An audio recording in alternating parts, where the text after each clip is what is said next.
थोडी सागर निळाई, थोडे शंखनी शिंपले, कधी चांदणे टिपूर तुझ्या डोळ्यात वाचले.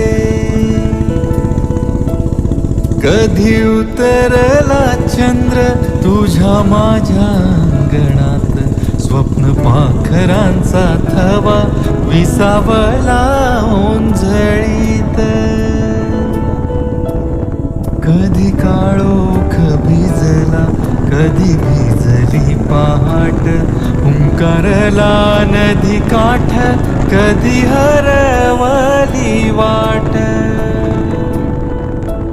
वाऱ्या पावसाची गाज काळी भासतच दाट, कधी धुसर धुसर एक वादळाची वाट.